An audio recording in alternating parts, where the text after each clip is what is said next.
seka koenye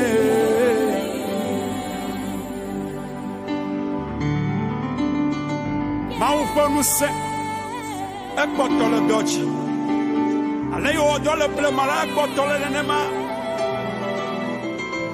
amesiame ekawesela toeli wa koto refesa wala ma wu nje ufli écrivez nada kamali ya wofo no twale le oyabe elisa anya maufa monya mausuba ayo no elia wuchi ayo bianu sa ayo pai bakbeji ayo mausa o kale bibla blobe elisa abaku ayo woti ayo asifetola wabito. Alléluia. Amen. Je salue tous nos téléspectateurs et nos téléspectatrices qui nous suivent sur cette chaîne. Comment est-ce que vous allez? Que la paix de Dieu soit avec vous. Cette chaîne au travers de laquelle vous nous suivez s'appelle Trône de l'Éternel TV aux Nations. Trône de l'Éternel TV aux Nations. Et notre mission est la révélation du sens de l'Évangile aux nations. Le passage au travers duquel nous allons vous tirer le thème David est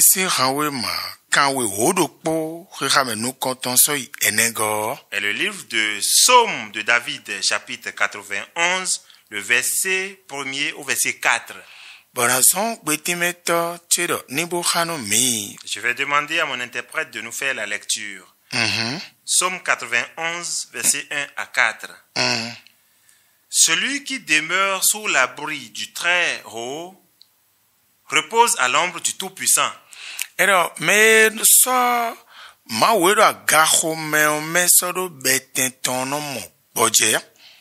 Je dis à l'Éternel, mon refuge et ma forteresse, mon Dieu en qui je me confie, car c'est lui qui te délivre du filet de l'oiseleur,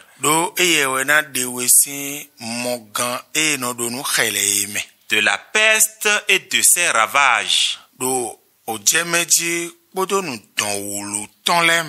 Il te couvrira de ses plumes, et tu trouveras un refuge sous ses ailes. Sa fidélité est un bouclier et une cuirasse.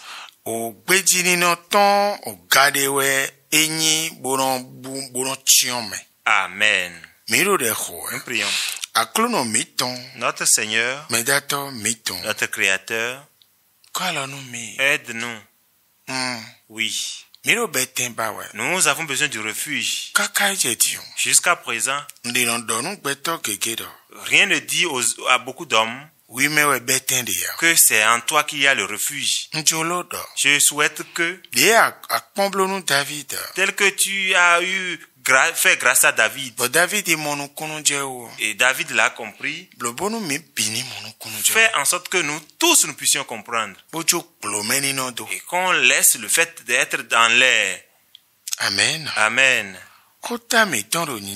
Notre thème est intitulé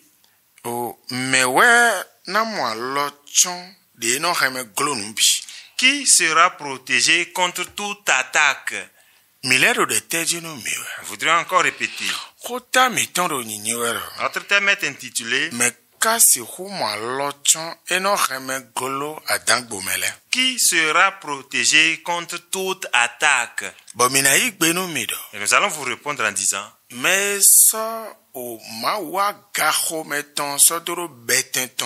c'est celui qui fait de l'Éternel des cieux son refuge. La Bible est vraie. J'ai lu certaines choses dans certains passages. Je ne suis pas né dans la foi. Je suis né dans l'animisme. Mais avant que je ne connaisse Christ, j'ai observé beaucoup de fétiches que mon papa a adoptés. S'il adopte un fétiche, on dit ce fétiche est très puissant. Si on lui donne effectivement telle nourriture à temps, qu'on lui fait ce sacrifice, oui, ça garde la maison, ça garde le champ.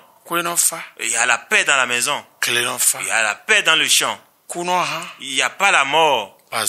Et la maladie aussi disparaît. Malgré nos efforts, toutes ces choses qu'on dit qu'elles n'auraient plus lieu se passent. Cela fait que j'ai posé la question à mon papa un jour. C'est là, parce que ça ne marche pas, on est obligé d'adopter notre fétiche. Jusqu'à ce qu'on a un magasin de fétiches. Si vous m'écoutez, j'ai demandé à mon papa, ce que je voudrais te demander, mais tu es un vieux, n'est-ce pas? C'est devant moi que tu as adopté tel fétiche. Et ce que vous avez cité, j'ai entendu. Nous continuons de les nourrir. Et nous continuons de faire ce que le fétiche a demandé. Et ce que les fétiches ont dit, mais ils ne respectent pas cela. Mais n'est-il pas mieux d'aller les retourner? Il dit, mon fils, mais cette connaissance me dépasse. Effectivement, David aussi, il faut le dire. C'est cela qui m'a conduit vers Christ. Oui. J'étais allé auprès d'un féticheur un jour. Et il y a tellement de fétiches. Et je lui ai demandé, toutes ces choses qui sont là, il n'y a pas une seule chose, un seul fétiche parmi eux qui peut protéger contre toute chose. Et il dit, jeune homme, mais moi je ne suis encore nulle part, hein. Il dit, ah bon? Il dit, donc les chrétiens sont en train de nous trahir. Mais c'est sur Jésus seul qu'ils trouvent la solution. C'est ce qui m'a poussé à donner ma vie à Christ.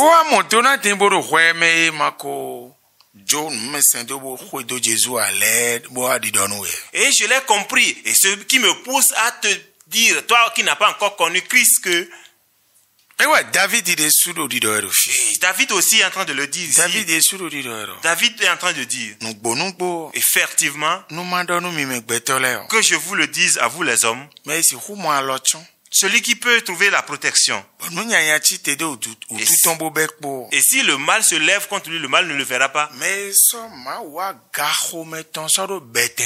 C'est celui qui fait de l'Éternel des cieux son refuge. Donc si on parle de Dieu des cieux, donc ça veut dire qu'il y a aussi les dieux de la terre. C'est pourquoi il a parlé ainsi. Les choses pour lesquelles les hommes se prosternent sur la terre. Nous regardons dans les cieux. D'autres se prosternent. N'est-il pas différent? Il a dit, lorsqu'il a constaté cela, il a juré, Éternel, c'est toi mon refuge, c'est toi ma forteresse. Parce que si on te suit, ou que ce soit les lances, que ce soit la peste, oui, tout disparaît. On a la paix. Celui dont on parle appeler David, il est quelqu'un, Dieu est avec lui. Et il est supérieur au combat spirituel. Et il est même supérieur aussi au combat physique. Comment l'homme va prendre une lance et le lancer contre quelqu'un pour que cela n'entre pas dans sa chair? Quelqu'un est à son côté et qui le détourne. Vous avez l'habitude d'entendre cette histoire. Lui et Saül. Ce qui me stonne,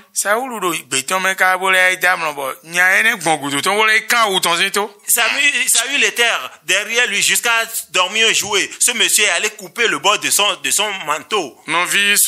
Mon frère, ma soeur, l'Éternel des cieux, c'est lui qui est le refuge des hommes. Venez, venez, venez. Ne reste pas en arrière. L'Éternel viens seulement, ne reste pas en arrière. Que l'Éternel te bénisse. Bye bye. Bye bye.